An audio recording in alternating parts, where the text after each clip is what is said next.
जय श्री कृष्णा, राधे राधे। आज आप सभी सुनेंगे मोहिनी एकादशी की व्रत कथा।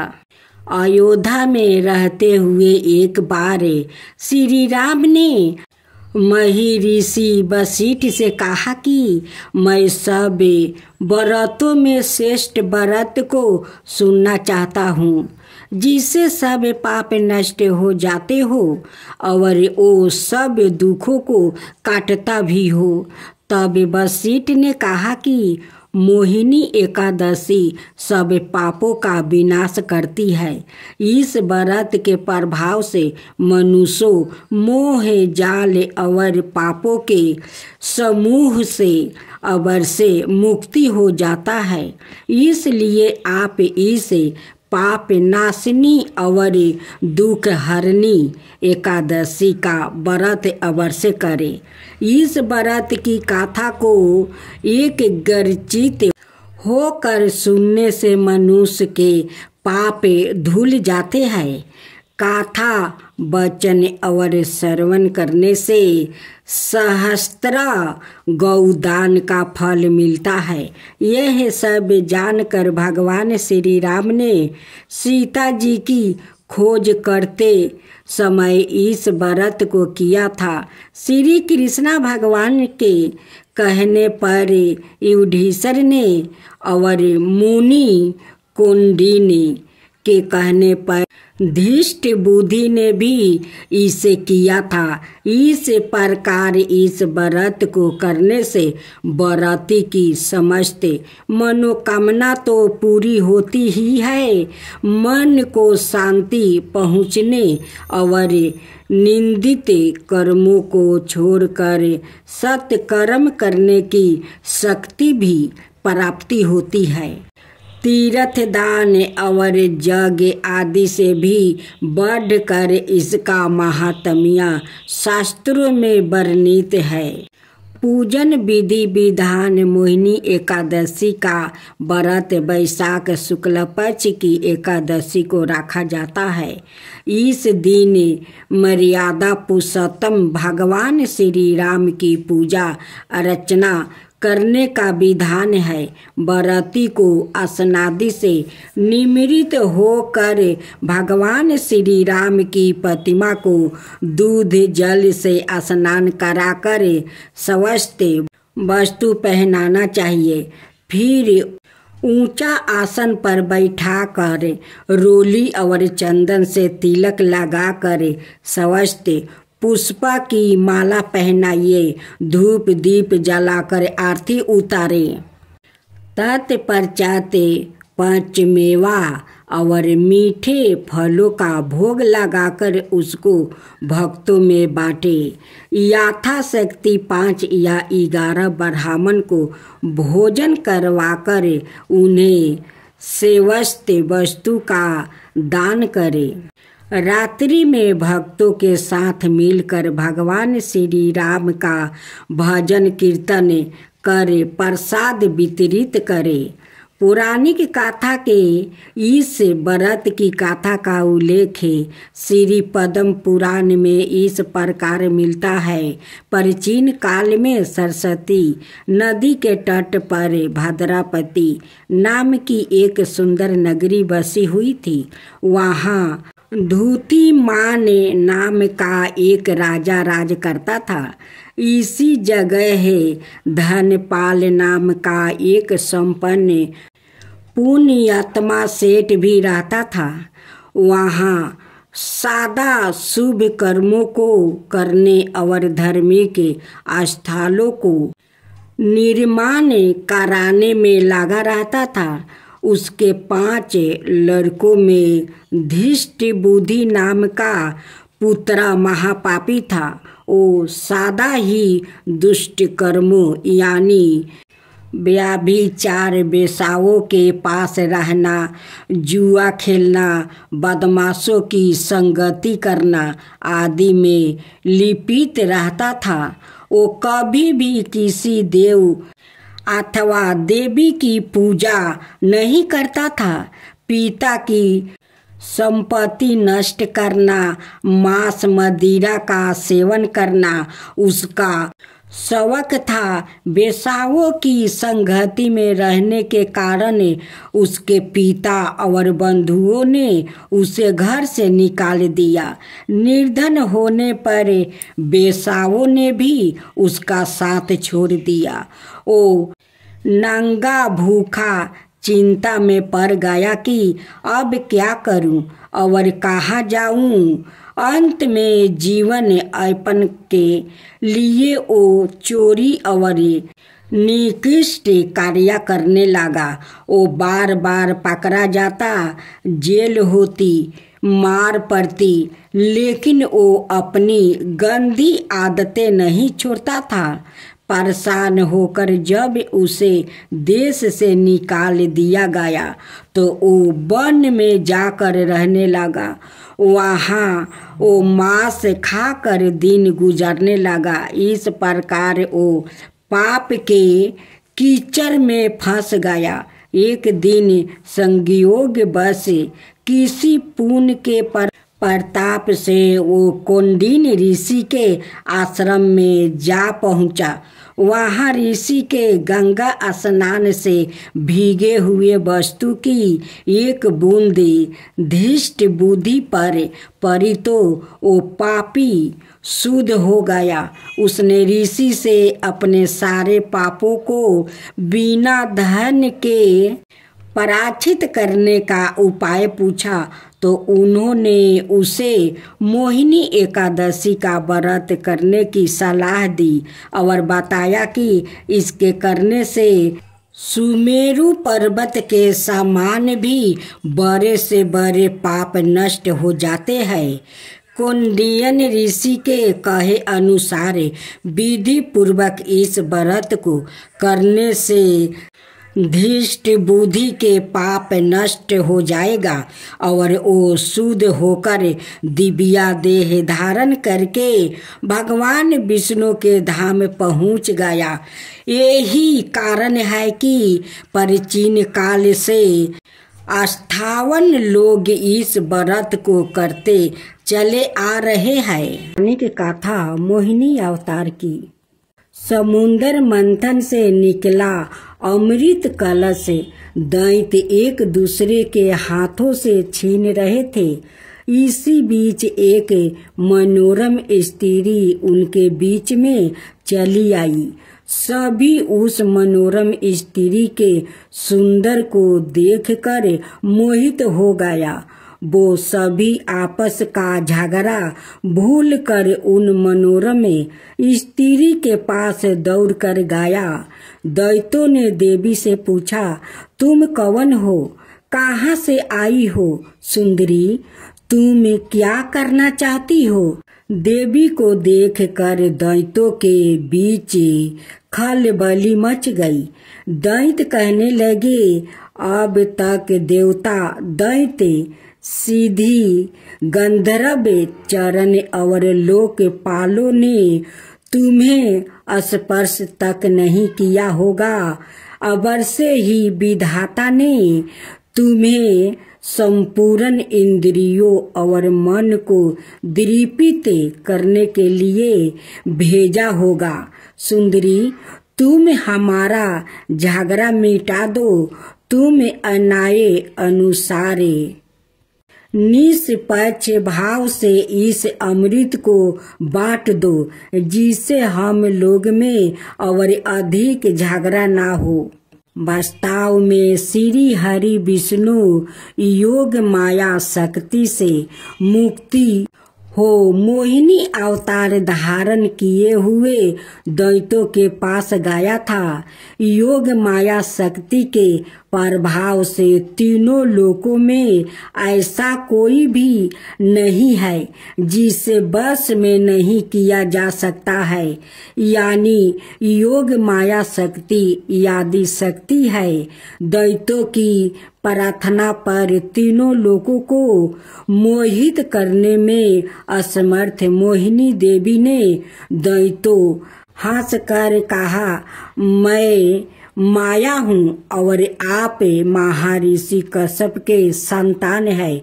मुझे अन्याय का भार क्यों दे रहे हो? बुद्धिमान पुरुष को स्वेच्छाचारी स्त्रियों पर कभी विश्वास नहीं करना चाहिए। मोहिनी देवी की परिहास भारी वाणी दैत्यों को और अधिक आश्वस्त कर गई और उन्होंने अमृत से भरा कलश उनके हाथों में दे दिया। मोहिनी देवी ने अमृत का कलश अपने हाथ में ले दैत्यों से कहा, मैं जो भी करूं फिर चाहो वो उचित हो या अनुचित, अगर तुम्हें अस्वीकार हो तो तुम्हें अमृत बांट सकती हूँ। उनकी मोह युक्त मीठा बातें सुनकर सभी दैत्य देवी मोहिनी के प्रस्ताव पर सहमत हो गया। मोहिनी देवी ने अगले दिन अमृत पान करने की सलाह दी। मोहिनी देवी के आदेश अनुसार अगले दिन समस्त दैत्य स्नान कर अमृत पान करने हेतु पंचित में बैठा। देवता भी वहां आकर बैठ गया। मोहिनी देवी अमृत का कलश हाथ में लेकर आई। वो बड़ी ही सुंदर साड़ी पहनी हुई थी, आंखों नशीली हो रही थी। कलश के समान सतन और गजे, सावक के सूंड के समान जांघें थी। देवी के सवरन नूपुर अपनी झंकार से सभी को मोहित कर रही थी। सुंदर कानों में कुंडल थे और उनकी नासिका, कपोल और मुख पर बिंदी बहुत ही मनोरम थे। बाद में भगवान के इस मोहिनी अवतार ने देवों को अमृत पान कराया और दैत्यों के साथ छल किया। उधर जब भगवान शिव ने सुना कि श्री हरि ने दैत्यों को मोहित कर देवताओं को अमृत पिलाने के लिए स्त्री रूप धारण किया है, उस स्थान पर गया जहाँ भगवान श्री हरि निवास करते थे। वहां जाकर शिव जी ने भगवान श्री हरि की स्तुति वंदन किया। श्री हरि ने शिव जी को दैत्यों को मोहित करने वाले मोहिनी रूप दिखाया।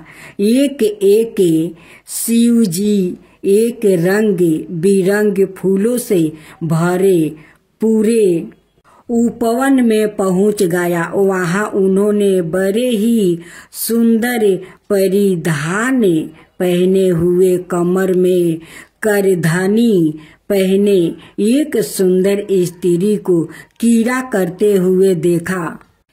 उन देवी ने लाज भाव से मुस्कुराकर तिरछी नजर से शिव जी की ओर देखा। बस फिर क्या था, कामदेव को भस्म करने वाले भगवान शंकर का मन उनके हाथ से निकल गया।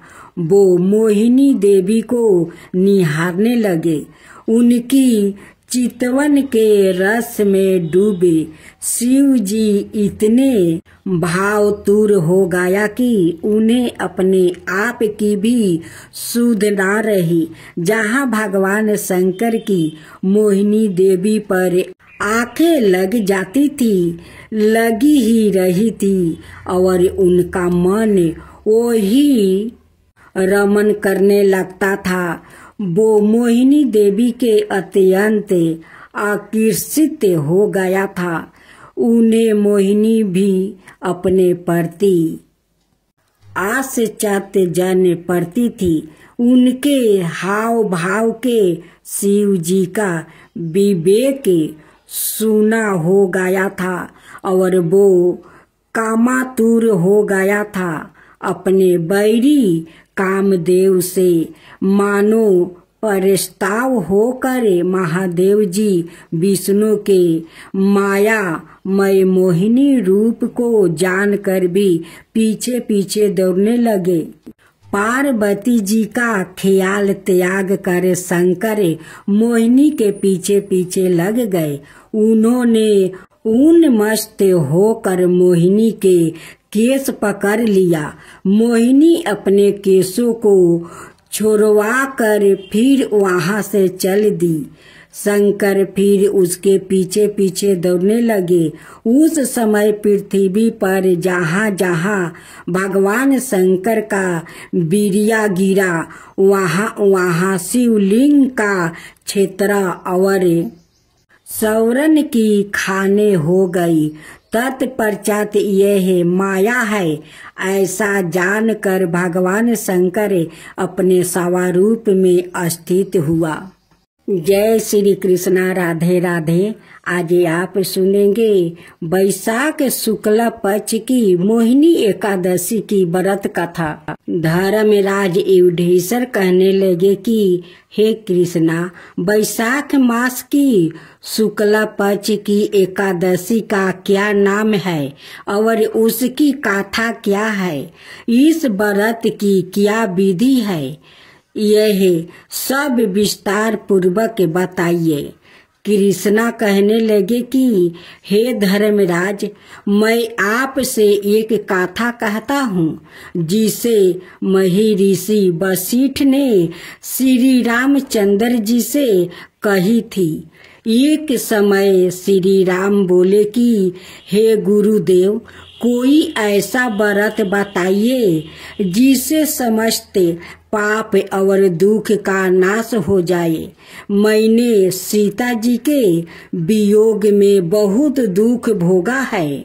महर्षि वशिष्ठ बोले, हे राम, आपने बहुत सुंदर प्रश्न किया है। आपकी बुद्धि अत्यंत शुद्ध और पवित्र है। यद्यपि आपका नाम स्मरण करने से मनुष्य पवित्र और शुद्ध हो जाता है, तो भी लोक हित में यह प्रश्न अच्छा है। वैशाख मास में जो एकादशी आती है उसका नाम मोहिनी एकादशी है। इसका व्रत करने से मनुष्य सब पापों और दुखों से छुटकारा, मोह जाल से मुक्ति हो जाता है। मैं इसकी कथा कहता हूँ, ध्यान पूर्वक सुनो। सरस्वती नदी के तट पर भद्रापति नाम की एक नगरी में धूतिमान नाम का चंद्र बंसी राजा राज करता था। वहाँ धन धनाय से संपन्न ओ पुण्यवान धनपाल नाम का वेश्या भी रहता है। वो अत्यंत धार्मिक और विष्णु भक्त था। उसने नगर में अनेक भोजनालय, पियाऊ, कुआं, सरोवर, धर्मशाला आदि बनवाए थे। सड़कों पर आम, जामुन, नीम आदि के अनेक वृक्ष भी लगवाए थे। उसके 5 पुत्र थे, सुमना, शुद्ध बुद्धि, मेधावी, सुकीर्ति और धृष्ट बुद्धि। इनमें से 5वां पुत्र धृष्ट बुद्धि महापापी था। वो पितरों आदि को नहीं मानता था। वो वेश्या दोराचारी मनुष्यों की संगति में रहकर जुआ खेलता और पर स्त्रियों के साथ भोग विशाल करता और मधमास का सेवन करता था। इसी प्रकार अनेक कुकर्मों में वो पिता के धन को नष्ट करता रहता था। इन्हीं कारणों से त्रस्त होकर पिता ने उसे घर से निकाल दिया था। घर से बाहर निकलने के बाद वो अपने गहने कपड़े बेचकर अपना निर्वाह करने लगा। जब सब कुछ नष्ट हो गया तो तो बेस्या और दुराचारी साथियों ने उसका साथ छोड़ दिया। अब वो भूख प्यास से अति दुखी रहने लगा। कोई सहारा ना देखे चोरी करना सीख गया। एक बार वो पकड़ा गया तो बेस्या का पुत्रा जानकर तेजस्विनी देखकर छोड़ दिया गया, मगर दूसरी बार फिर पकड़ में आ गया। राजा से इस बार उसे कारागार में डाल दिया गया। कारागार में उसे अत्यंत दुख दिया गया। बाद में राजा ने उसे नगरी से निकाल जाने का कहा। वो नगरी से निकल वन में चला गया। वहाँ वन पशु पंछियों को मारकर खाने लगा। कुछ समय पश्चात वो पहेलिया बन गया और धनुष बाण लेकर पशु पंछियों को मार मार कर खाने लगा। एक दिन भूख प्यास से व्यथित होकर वो खाने की तलाश में घूमता हुआ कौंडिन ऋषि के आश्रम में पहुंच गया। उस समय वैशाख मास था और ऋषि गंगा स्नान कर आ रहे थे। उनके भीगे वस्तु के छींटे उस पर पड़ने से उसे कुछ सद्बुद्धि प्राप्ति हुआ। वहाँ कौंडिन मुनि से हाथ जोड़कर कहने लगा कि हे मुनि, मैंने जीवन में बहुत पाप किया है। आप इन पापों से छूटने का कोई साधारण बिना धन का उपाय बताइए। उसके दीन वचन सुनकर मुनि ने प्रसन्न होकर कहा कि तुम वैशाख शुक्ला पक्ष की मोहिनी नाम की एकादशी का व्रत करो, इससे समस्त पाप नष्ट हो जाएंगे। मुनि के वचन सुनकर वो अत्यंत प्रसन्न हुआ और उनके द्वारा बताई गई विधि के अनुसार व्रत किया। हे राम, इस व्रत के प्रभाव से उसके सब पाप नष्ट हो गया और अंत में वो गरुड़ पर बैठकर विष्णु लोक को गया। इस व्रत से मोह आदि सब नष्ट हो जाते हैं। संसार में इस व्रत से श्रेष्ठ कोई व्रत नहीं है।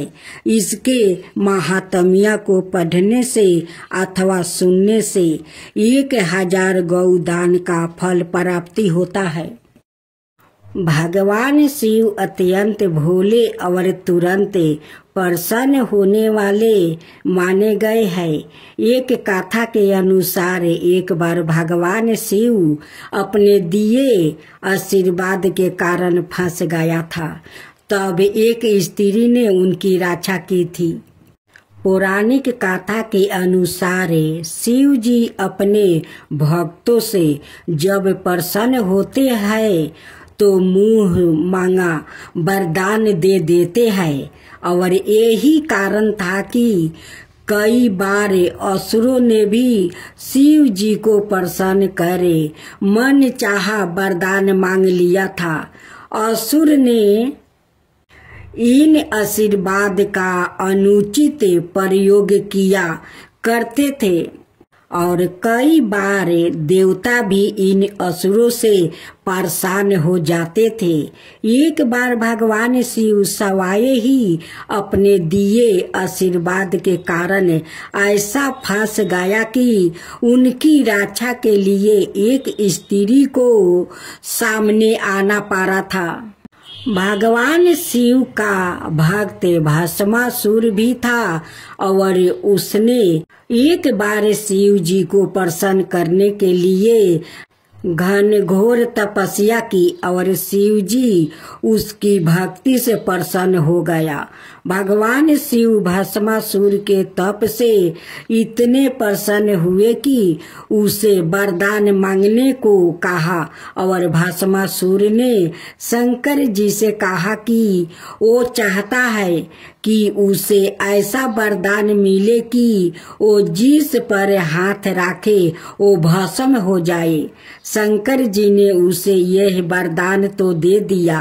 वरदान पाकर वो बेहद प्रसन्न हुआ और वहां से निकल ही रहा था कि रास्ते में माता पार्वती उसे नजर आ गई। भस्मासुर उनकी खूबसूरती का देखकर इतनी मोहित हो गया कि वो उन्हें पाने को लालायित हो गया और उनके बारे में जानने के लिए उनके पीछे हो लिया। आगे जाकर पता चला कि वो तो भगवान शिव की धर्म पत्नी है।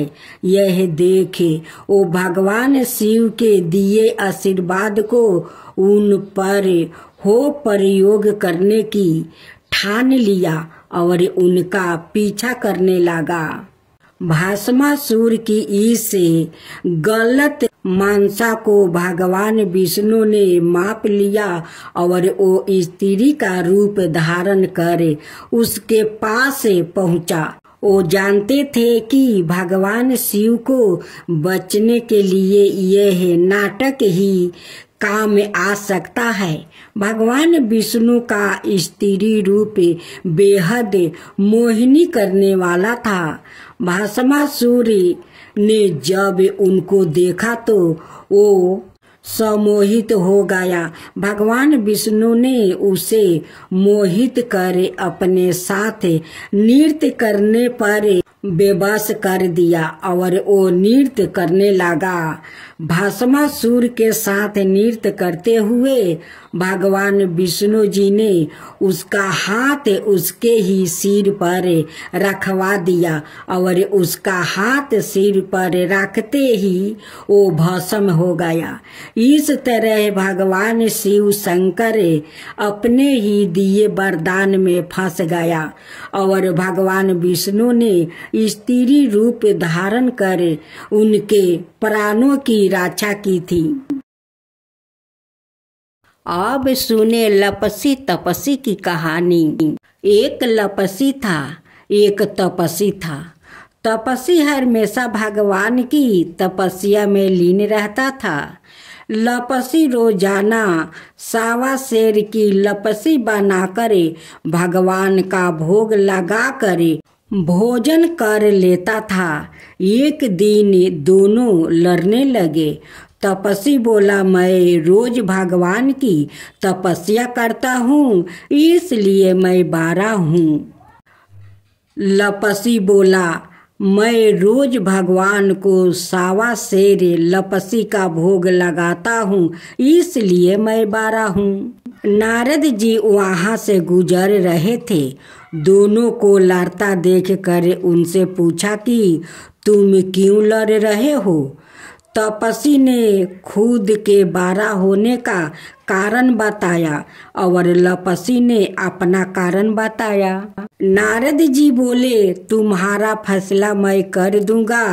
दूसरे दिन लपसी और तपसी नहाकर अपनी रोज की भांति करने आए तो नारद जी ने छुप कर 1.25 करोड़ की एक एक औंठी उन दोनों के आगे रख दिया। तपसी की नजर जब औंठी पर पड़ी तो उसने चुपचाप औंठी उठाकर अपने नीचे दबा लिया। लपसी की नजर औंठी पर पड़ी लेकिन उसने ध्यान नहीं दिया। भगवान को भोग लगाकर लपसी खाने लगा। नारद जी सामने आए तो दोनों ने पूछा कि कौन 12?